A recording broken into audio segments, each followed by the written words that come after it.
Ya, entonces vamos a empezar revisando el primer examen. ¿Ya? Aquí han habido 9 intentos. Entonces, se está viendo, ¿no? Sí, Inge. Ya. Vamos a revisar uno de los mejores intentos. A ver, acá, por ejemplo, justo Camilo acaba de entrar. Vamos a revisar su intento. A ver, la primera pregunta era, ¿un cuerpo negro indica un reflector perfecto? Esto es un objeto que transmite y refleja toda la energía que recibe. Los cuerpos blancos son emisores perfectos absorbiendo la energía incidente. Eso es falso, ¿ya? Porque en realidad es al revés. Las coberturas de color blanco son los mejores reflectores.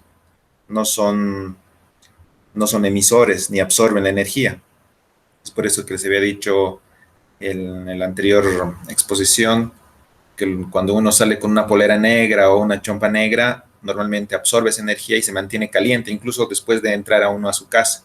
Si está expuesto al sol, uno entra a la sombra o a su casa y todavía sigue manteniendo caliente esa chompa o esa polera negra. Pero pasaría lo contrario en el blanco, por ejemplo. En el blanco no se mantiene mucho el calor. Si uno, lo mismo, si uno sale con una chompa blanca o una polera blanca, la luz llega a esa superficie de color blanco y automáticamente refleja. No absorbe ni tampoco es un buen emisor. Entonces eso hace que no se mantenga, por ejemplo, el calor. Cuando uno entra con una polera blanca a su casa, no va a sentir mucha diferencia que con una polera negra sobre la temperatura. Entonces, bueno, esta oración es falsa, ya porque en realidad un cuerpo negro indica que no es un reflector perfecto, ya. Y el blanco, sí, en este caso el blanco es un reflector perfecto y los cuerpos oscuros son emisores perfectos absorbiendo la energía incidente. En la segunda pregunta de esa prueba, ¿cuál sería la banda espectral más adecuada para detectar un incendio forestal a una temperatura de combustión de 800 K, 800 grados Kelvin? En este caso, había 3 opciones. Había la opción de 674 nanómetros. Bueno, eso básicamente era, no teníamos que hacer ningún cálculo, eso está en el libro, ya, pero de todas maneras, al obtener la temperatura, tú podías más o menos recordar un cuadrito que está en el libro de Chubieco, donde va midiendo la longitud de onda adecuada. En este caso había puesto yo 3 opciones, 674 nanómetros, que estaría localizado en el rojo, el B, que es 3.6 micrómetros en el infrarrojo medio, y 9.5 micrómetros en el infrarrojo cercano.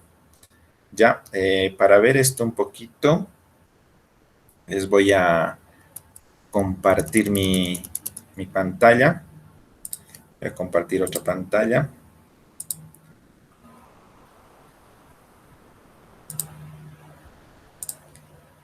Acá, por ejemplo, es esta diapositiva. No sé si la están viendo. Está cargando todavía. Pero esa es la diapositiva en la que nos explica dos preguntas que había hecho en el examen. En este caso es el caso de un incendio forestal a una temperatura de combustión de aproximadamente 800 grados Kelvin. Si se acuerdan, este cuadrito, que es la emitancia radiativa de un cuerpo negro, la máxima emitancia de la luz sobre la superficie terrestre es 6000 grados Kelvin. Pero nos daban ciertas opciones. Por ejemplo, ahí nos dice la oración, la pregunta, 800 grados Kelvin, que más o menos estaría entre 1000 y 500, que está aquí esta curva. Y en el libro está el ejercicio y ahí podemos pasarlo a centígrados y pueden ver también la relación de este gráfico con la longitud de onda. Aquí abajo está la longitud de onda. Y si vemos, por ejemplo, 800 grados Kelvin, 800 grados Kelvin estaría más o menos por acá. No sé si están viendo el mouse, pero estaría por acá. Y si bajamos a la base, estaría entre los 3.6 micrómetros. Esa respuesta incluso ya está en el libro. Y como está ahí también, cuando he respondido a ustedes las preguntas, dice 800 grados Kelvin, que significa 527 grados centígrados. que más o menos esté en este lugar, ¿no? Según este cuadrito de emitancia radiativa, ¿ya? Bueno, revisen el libro si quieren para poder comprobar la pregunta. Vamos a seguir con el examen. Si tienen alguna pregunta también me la dicen. A ver, seguiremos entonces. La siguiente pregunta. Históricamente, las propiedades de la radiación electromagnética se ha explicado por dos teorías aparentemente contrapuestas, aquella que la concibe como un haz ondulatorio de Planck y Einstein y aquella otra que la considera como una sucesión de unidades discretas de energía, fotones o cuantos, con masa igual a cero. En realidad la exposición está bien, lo que está mal son los autores, está invertido, porque los, los cuánticos, los físicos cuánticos, ya que dicen que la luz son fotones, en realidad es muy conocido que son Planck y Einstein, ¿ya?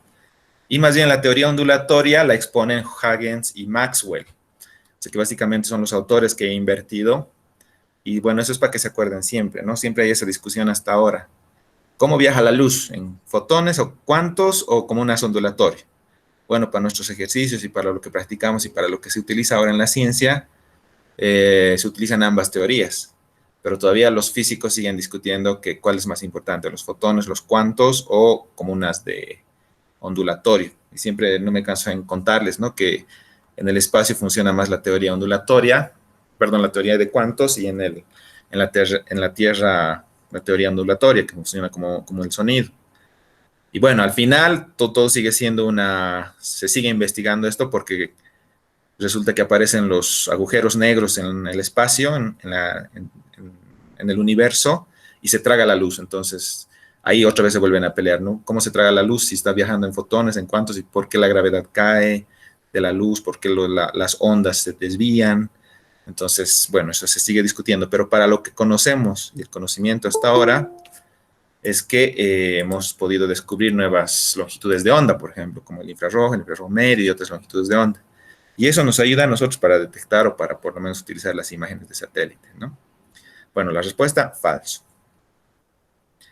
Aquí dice, complete el gráfico del espectro electromagnético. Esto relativamente era fácil, era acordarse dónde estaban localizados cada etapa, ¿no? De las longitudes de onda. Tenemos la más baja sería rayos gamma, luego sigue rayos X, luego ultravioleta, y bueno, el espectro visible es muy cortito, está entre 0,4 y 0,7 micrones, eso ya sabemos casi de memoria. Después tenemos el infrarrojo cercano, el infrarrojo medio, pero aquí, por ejemplo, se ha lanzado ya muy al extremo porque ya le he puesto en centímetros el infrarrojo térmico. Y en realidad está un poquito más a la izquierda, ¿ya? El radar funciona desde los centímetros, más o menos desde los 10 a la 6 podría ser de megahertz de frecuencia y a partir de los 0,1 centímetros, ¿no? Entonces aquí, bueno, por estito un poquito ha fallado, pero después todo lo demás estaría relativamente bien. Un poquito habría que acomodar los rayos gamma, rayos X y ultravioleta, infrarrojo cercano, infrarrojo medio. Infrarrojo cercano ahorita está en visible, por ejemplo, pero ya, de la mayoría que ha respondido, les he hecho valer, si es que han localizado lo bastante bien posible, los dos puntos y algunos que han fallado en alguna localización, como en este caso, un puntito, ¿no? La pregunta 5. ¿Qué parte del espectro se puede detectar mejor, ¿no? En la estructura celular de la hoja? Azul, verde, SWIR, rojo, infrarrojo. Eso sí era pregunta regalada. Eso hemos repetido varias veces, en clases incluso, en clases presenciales. Y bueno, la estructura celular principalmente es en el infrarrojo, ¿no? En el infrarrojo cercano. Bueno, ahí infrarrojo le hemos puesto. Entonces era la respuesta válida. Ahí es donde, a causa de justamente la estructura celular, se eleva la reflectividad en el infrarrojo cercano. En el visible han visto que la pigmentación y otros elementos absorben la luz y es muy bajito, y solo en el verde aumenta un poquito, una montañita. Y en el infrarrojo se eleva gracias a la estructura celular y vuelve a bajar gracias al contenido de agua en el SWIR. ¿Ya? Eso para recordarles un poquito. En este otro caso, describa el comportamiento espectral de la hoja en las diferentes longitudes de onda, lo que les decía. Aquí en el visible, entre 0,4 y 0,7 micrones, es muy baja la reflectividad porque los pigmentos, la pigmentación de la hoja absorbe toda esa luz, o sea, ya no deja reflejar al sensor. El único que deja reflejar un poquito es el verde y es por esa forma y por esa manera también que nosotros vemos en verde la vegetación. Pero vean que en el área de la estructura celular, ahí está el cuadrito, tenían que acomodar al cuadrito, se dispara la reflectividad. Eso hace que ya no se absorba bastante la luz y se refleja bastante en el infrarrojo. Vean que llega hasta 50% de reflectividad. Y luego vuelve a bajar la firma espectral en el área del SWIR, ¿sí? Justo a partir del 1.2, 1.4, vean cómo baja de repente otra vez, y eso es gracias al contenido de agua. Si tiene más agua, absorbe más, esa línea baja más. Si tiene menos agua, esa línea se eleva, refleja más, ¿ya? Bueno, eso igual, creo que hemos hecho bastantes ejercicios para que casi sepan de memoria. ¿Cuál fue el primer programa espacial que se instaló en Bolivia? Eso igual esa ha sido una de las primeras clases, no sé si se acuerdan, las clases presenciales. El primer programa espacial que se instaló no solo en Bolivia, sino en Sudamérica, y uno de los primeros programas que se han instalado también a nivel regional, es a nivel mundial, es el Landsat, que antes se llamaba Earth. Sí, si se acuerdan un poquito después de la Guerra Fría, los satélites empiezan a ser de uso común, sobre todo para los científicos. Ya no eran datos top secret, ¿no? No era formación que era solo para los espías, sino que se ha empezado a divulgar en la comunidad científica más que todo para monitorear la Tierra, para monitorear el medio ambiente.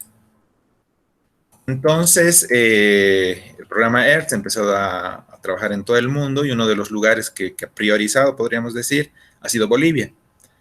Y el programa se llama Earth Resource Technology Satellite, ¿sí? Luego ha cambiado a Landsat y que hasta ahora sigue funcionando.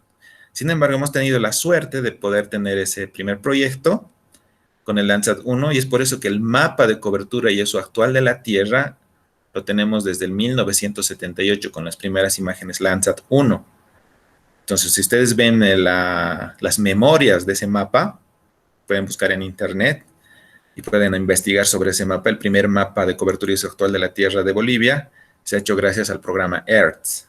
¿Ya? No se confundan con USGS, con la NASA ni con el IGM. Este programa se ha instalado en Sergio Tejmín. Bueno, ahora se llama Sergio Tejmín, en esa época se llamaba Geobol.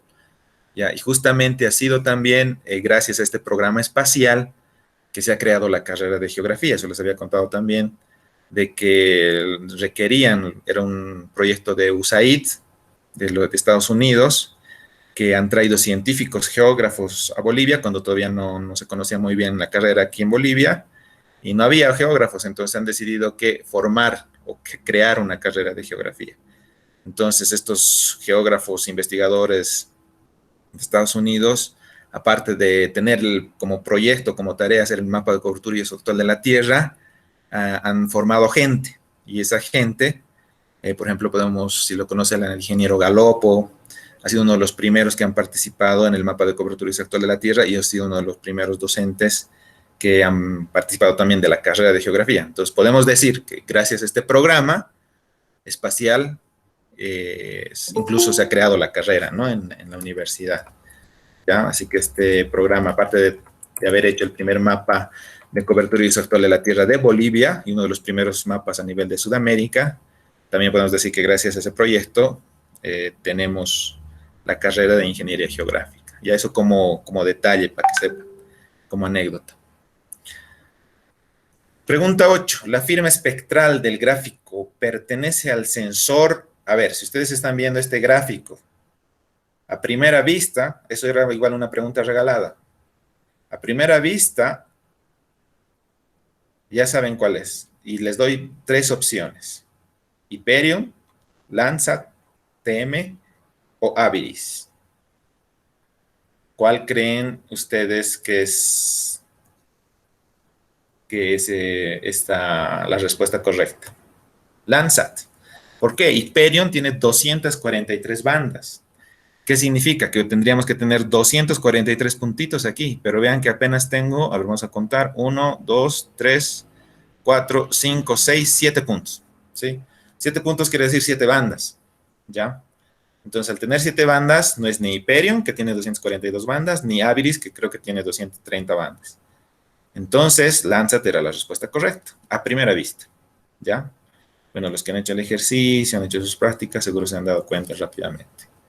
Selecciona los satélites que funcionan con explorador de empuje. Ya les había comentado que hay dos tipos de exploradores, el de barrido y el de empuje. Todo esto está en el libro, por si acaso, lo he sacado del libro, ni siquiera desde las clases verbales o presenciales que hemos tenido. Ya, si ustedes se fijan en el libro y se han leído bien, te van a dar cuenta que el Landsat PETM y el Terra Modis, que utiliza como ejemplo el libro, nos dice que son satélites con explorador de barrido.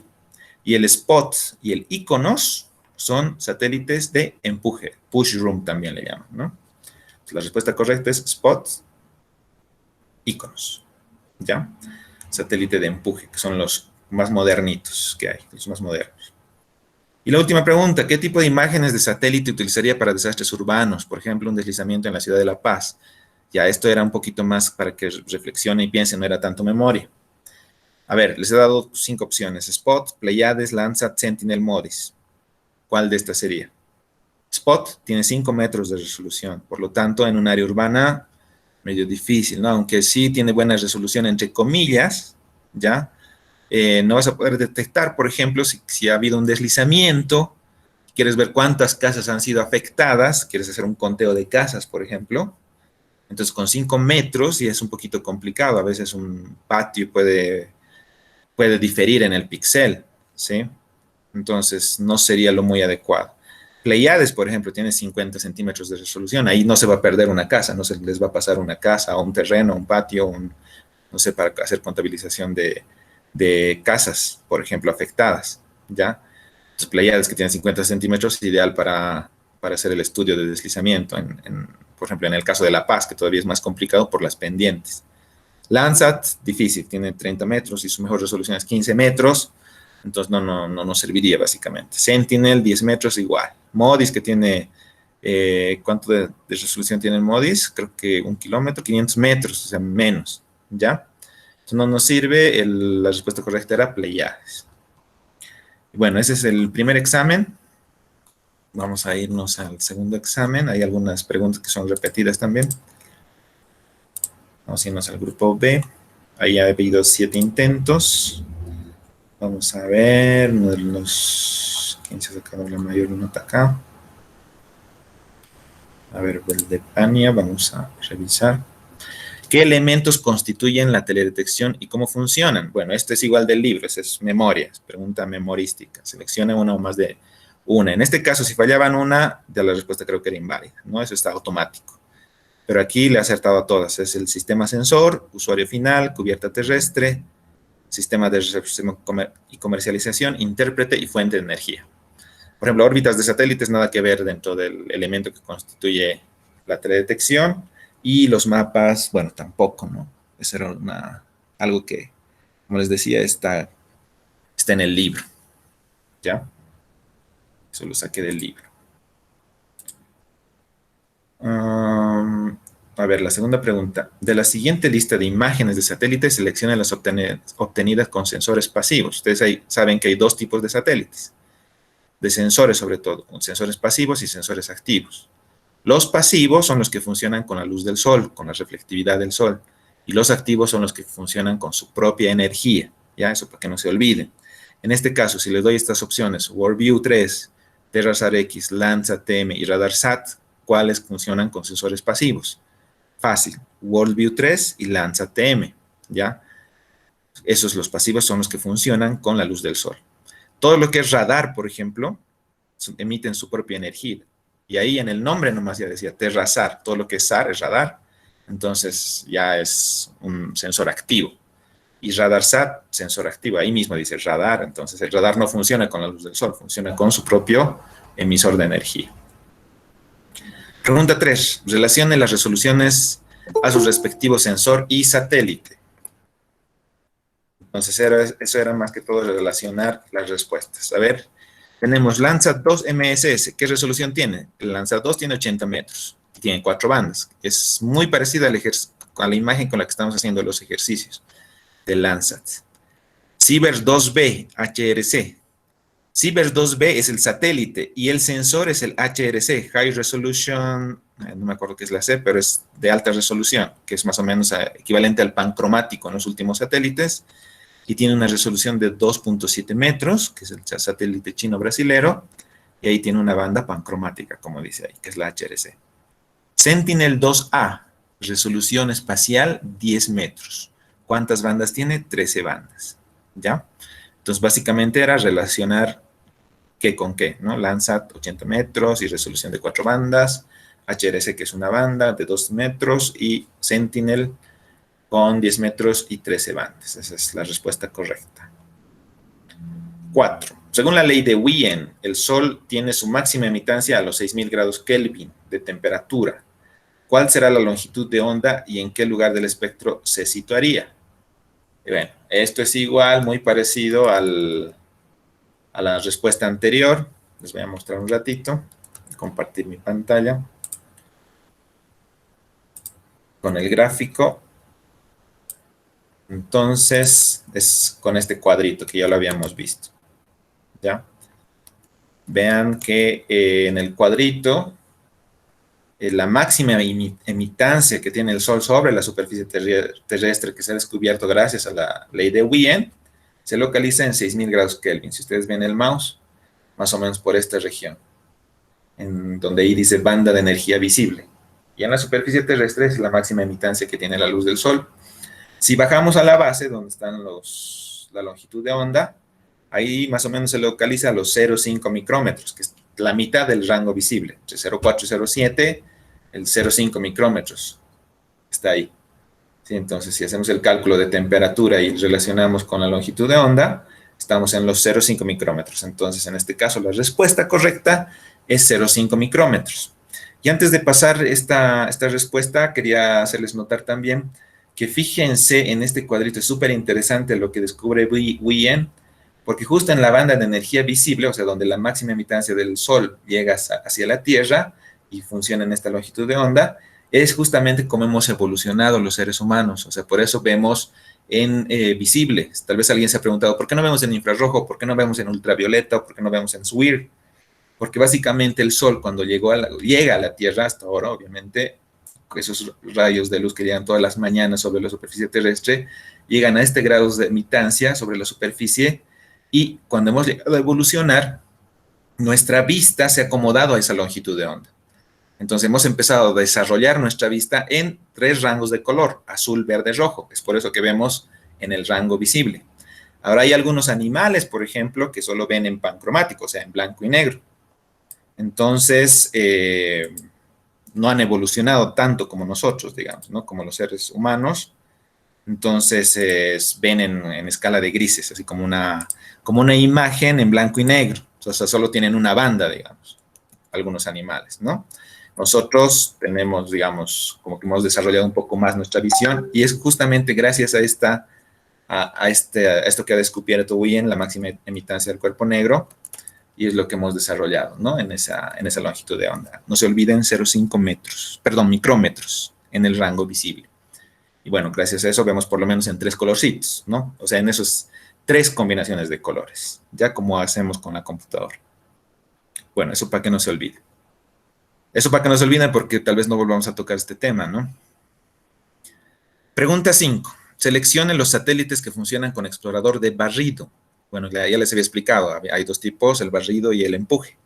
En este caso es la misma pregunta, pero he invertido los datos, ¿ya? Tenemos Terramodis, Landsat y Konospot. Aquí se ha ganado medio punto, porque solo le ha puesto Terramodis, que está bien, como explorador de barrido, pero aquí le faltó Landsat. Landsat también era la respuesta correcta, ¿sí?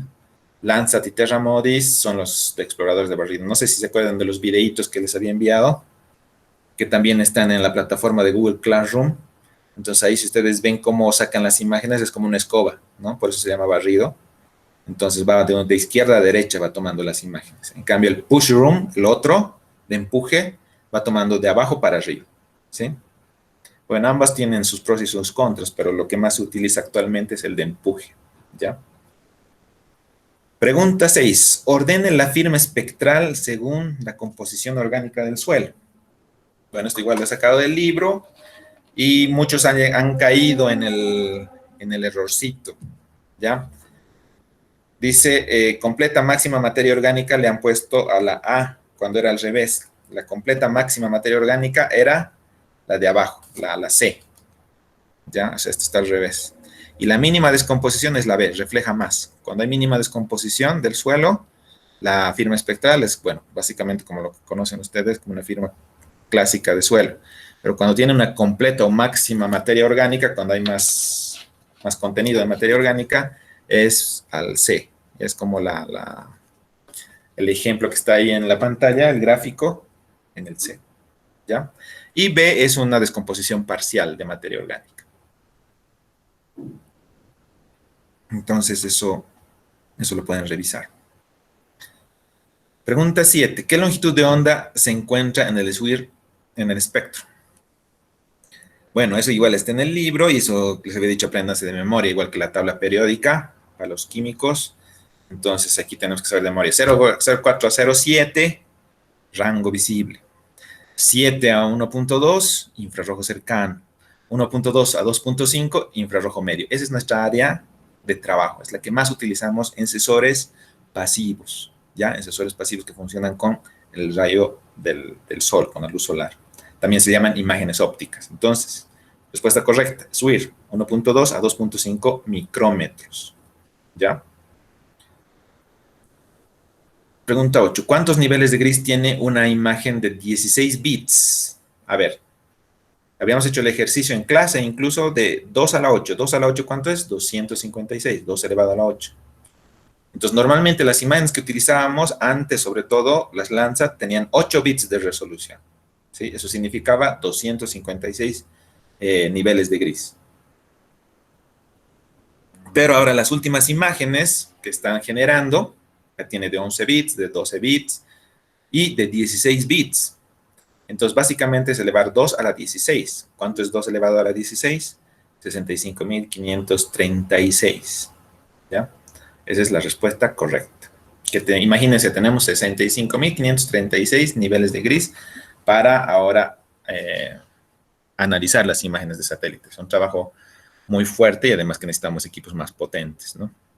Es por esa razón que antes una imagen, una escena Landsat de La Paz, por ejemplo, pesaba, digamos, 100 megas a 300 megas máximo, 300 megabytes. La misma escena del mismo tamaño, gracias a que tiene ahora mayor resolución radiométrica de 16 bits, por ejemplo, llega a pesar 1 giga a 1.2 gigas, imagínense. Entonces ya el peso de las imágenes ya no es como antes, que eran más livianas, ahora es más pesado, pero obviamente tienen una mejor resolución radiométrica. Pregunta 9. Seleccione los satélites pasivos. Igual que la anterior, aquí está fácil, ya les había comentado que todo lo que es SAR y radar es activo. En este caso, bueno, el Sentinel-1, por ejemplo, es radar, ¿ya? El Sentinel-2 es óptico, eso es muy interesante. El satélite Sentinel o el programa de satélite Sentinel de la Unión Europea, su primer satélite ha sido un radar, un satélite de radar, o sea, con energía propia, y era un satélite obviamente activo.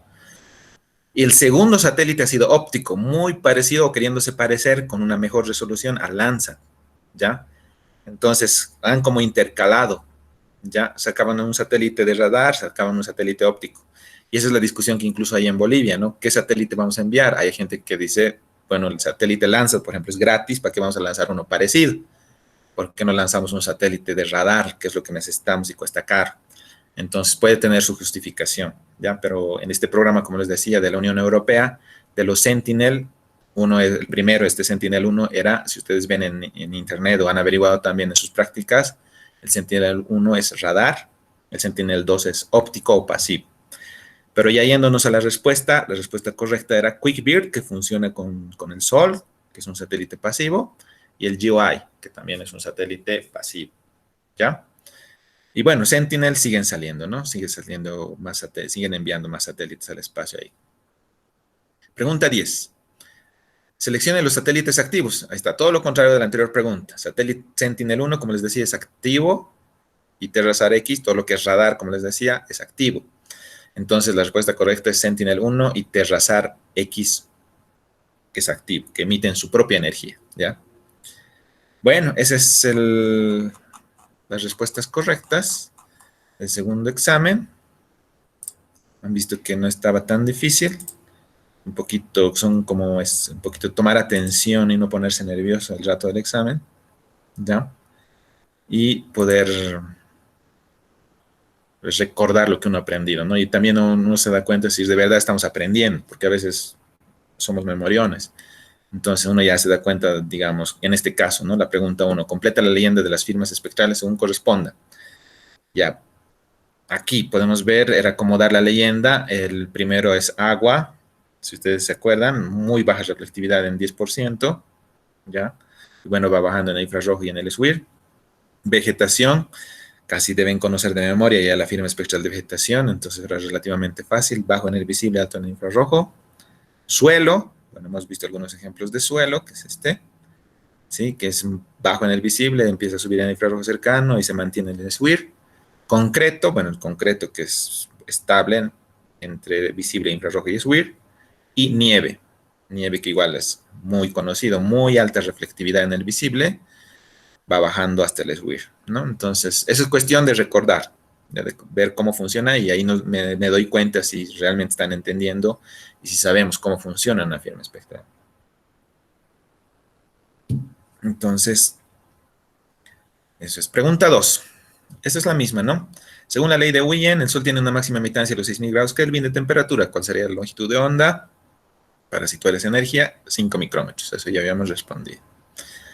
A partir de la fórmula de Planck, puede calcularse la longitud de onda a la que se produce la máxima emitancia de un cuerpo negro conociendo su temperatura. Esta es la llamada ley del desplazamiento de Wien. Justamente lo que hemos visto ese grafiquito. Wien localiza, digamos, que la máxima emitancia de un cuerpo negro sobre la superficie de la Tierra es a 6.000 grados Kelvin, y ahí Planck le refuerza, ¿no? Sobre todo localizando lo que han hecho en la anterior pregunta, localizando en qué longitud de onda está esa máxima emitancia. Entonces encuentra que la máxima emitancia es a 0,5 micrómetros, que justamente gracias a esa máxima emitancia se genera el visible, el infrarrojo, el cercano. Bueno, básicamente estos científicos le han dado incluso el nombre, ¿no? De rango visible, infrarrojo cercano, SWIR, ultravioleta. Entonces, bueno, les debemos a ellos que ahorita estamos explorando Marte, por ejemplo, ¿no? Sin estar ahí, pero sacando fotos, sacando imágenes. Bueno, respuesta, verdadero. 4. ¿Qué tipo de órbita tiene el satélite Landsat? A ver, les había dicho que todos que los satélites pasivos, sobre todo, y todos los que estamos utilizando para teledetección, para percepción remota, son heliosincrónicos. Ya uno que otro que no, por ejemplo, los satélites meteorológicos. Esos satélites están entre paréntesis porque no siguen una órbita heliosincrónica, que es una elipse alrededor de la Tierra, sino que están localizados como los satélites de comunicaciones, de telecomunicaciones, en una órbita fija. Por eso se llama geoestacionaria. O polar, por ejemplo, ¿no? Que está sobre los polos.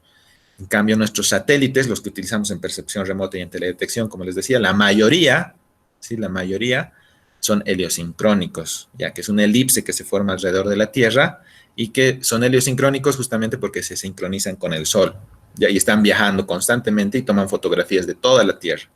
Si pueden, el mismo Landsat, por ejemplo, si ustedes se dan cuenta, puede tomar imágenes de satélite de Bolivia, como de China, de Japón, Estados Unidos, de todas partes del mundo, porque completa su órbita elíptica sobre la Tierra mientras la Tierra va girando, ¿ya? Entonces, no se olviden que este satélite, o que estos tipos de órbitas, sobre todo los que más utilizamos en percepción remota, son la órbita heliosincrónica, ¿ya? Antes de pasar esta pregunta, para que no se olviden, el satélite Tupac Katari tiene una órbita geoestacionaria. Los satélites de telecomunicaciones normalmente utilizan esa órbita y están muy lejos de la Tierra, ¿ya? A diferencia de los heliosincrónicos que utilizamos para tomar imágenes de satélite. Eso como detallito para que no se olvide. Pregunta 5. ¿Cuántos niveles de gris tiene una imagen de 16 bits? La misma, ¿no? Ya hemos respondido. Es 2 a la 16. ¿Cuánto es 2 a la 16? 65.536. ¿Ya? Ya hemos respondido esa pregunta. ¿Cuál de las siguientes imágenes tiene mejor resolución espectral? A ver, ¿cuál? Hyperion, QuickBird, MODIS, Sentinel, Landsat. Fácil. Hemos hecho el ejercicio con Hyperion. Ustedes han vivido directamente, han utilizado esta imagen Hyperion y han visto que tiene 242 bandas. ¿Cuántas tiene el QuickBird? El mejor QuickBird del programa QuickBird creo que tiene 6 bandas, si no me equivoco, a lo mucho 8, digamos. ¿Sí? O sea, ni le alcanza ni por si acaso al Hyperion.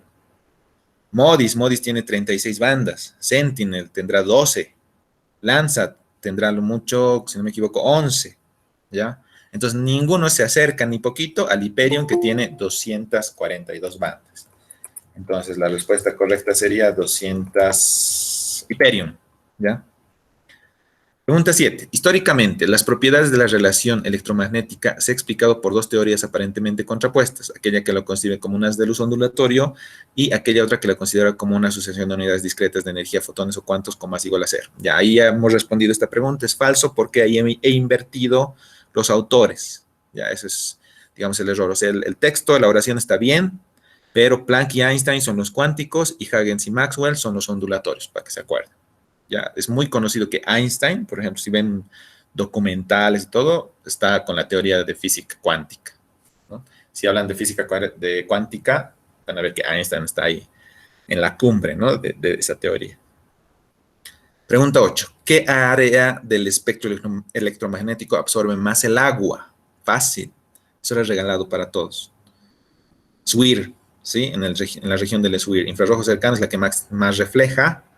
El rojo está absorbiendo, el azul también está absorbiendo, el verde también está absorbiendo, pero han visto que todos los contenidos de agua, sea vegetación, sea suelo, o sea nieve, por ejemplo, el SWIR llega a cero, o sea, se absorbe todo el agua el SWIR, ¿no?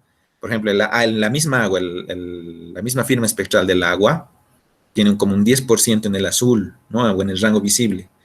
Va bajando en el infrarrojo cercano, tiene ya, digamos, 5%, pero en el SWIR es cero, cero, o sea, se absorbe todo. Todo lo que llega al agua se lo traga la luz, ¿sí? La luz llega a un agua cristalina, que no, obviamente que no sea turbia, y ya no vuelve al sensor. Por eso es que en algunas imágenes de satélite se ve un color negro, ¿no? Cuando es una cobertura de agua que esté cristalina. Pregunta 9. ¿Qué tipo de imágenes de satélite utilizaría para monitorear incendios forestales? Por ejemplo, el incendio en la Chiquitanía. Seleccione una. A ver, Landsat, Spot, Sentinel, Pleiades o MODIS. Imagínense que a ustedes les dan un trabajo para monitorear incendios en la Chiquitanía. ¿Van a utilizar Landsat? No. ¿Por qué? Ya, Landsat tendrá buena resolución espacial, buena resolución espectral para hacer el estudio, pero tiene mala resolución temporal. O sea, cada 16 días tenemos una imagen Landsat. Pero imagínense que un incendio forestal en 16 días puede ya desaparecer, puede apagarse o puede expandirse. Entonces, no me va a ayudar mucho el Landsat, ¿sí? Cada 16 días voy a tener una imagen y yo necesito saber, digamos, a qué dirección está yendo el incendio forestal. Entonces, con Landsat, medio difícil, ¿no? Descartamos Landsat. Spot, bueno, es el mismo caso, tiene como 16 días igual de resolución temporal y además, bueno, no es el mismo caso de Landsat, ¿no? No tenemos buen acceso temporal. Sentinel puede tener mejor resolución temporal, pero igual no tenemos cada día imágenes Sentinel. Pleiades, lo mismo. MODIS tenemos cada día, han visto en el ejercicio, tenemos una imagen MODIS Terra en la mañana de Bolivia y una imagen MODIS Aqua de la tarde. Entonces tenemos como 2 imágenes por día. ¿Sí? Si yo quiero ver ahorita, por ejemplo, la imagen de esta mañana, del incendio, por ejemplo, de la Chiquitanía, ya lo tengo además publicado en internet y ya puedo hacer el análisis hacia dónde está yendo el incendio forestal y puedo hacer un monitoreo perfecto. Puedo ver ayer si estaba mejor o peor el incendio forestal. Y tengo además de ayer 2 imágenes de Bolivia. Entonces, vean que saber elegir una imagen para cierto tipo de estudios, tengo que dominar las resoluciones de estas imágenes. ¿Ya? Respuesta correcta, MODIS. ¿Qué programa permite guardar bibliotecas espectrales? Ya, eso era igual como para los que han hecho las prácticas. ERDAS, les había dicho que cada programa es como un geógrafo. Digamos, cuando tú sales geógrafo, te tienes que especializar en algo, no te puedes especializar en todo.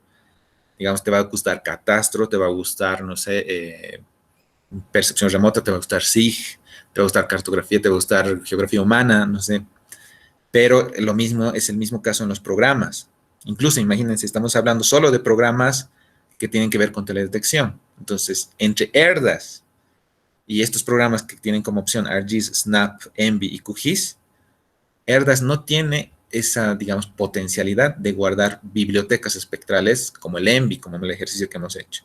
Entonces, ¿qué quiere decir? Que el ERDAS está como más orientado a hacer análisis espacial o procesamiento digital de imágenes de forma matemática, por ejemplo, estadísticas, los ejercicios o las prácticas que hemos hecho en estadística de las imágenes, incluso poder ver la matriz, lo podíamos hacer en ERDAS, pero no lo podíamos ver, es lo mismo en ENVI.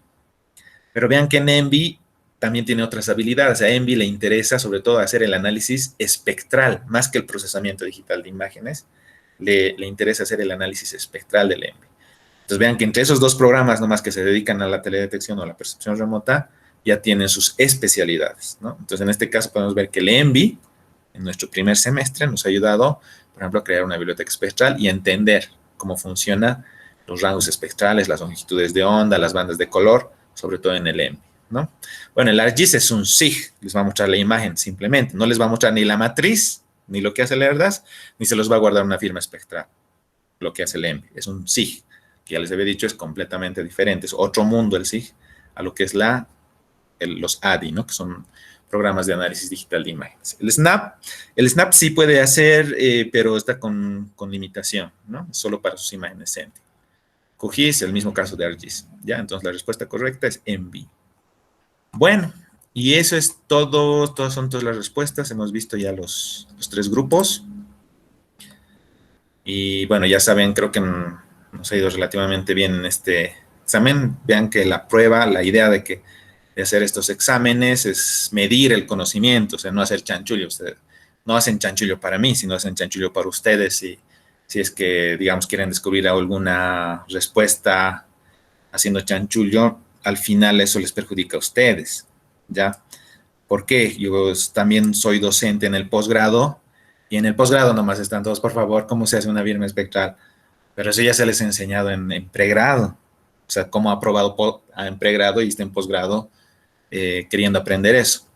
Y nos ruegan porque depende de eso su trabajo, ¿no? Depende de eso la pega. Entonces en la pega le dicen, digamos, hazme la corrección geométrica o la corrección de la firma espectral. Entonces ya no pueden hacer y como no han aprendido y como han hecho chanchullo en el examen, o sea, tienen que volver a buscar y es complicado volver a aprender, ¿no?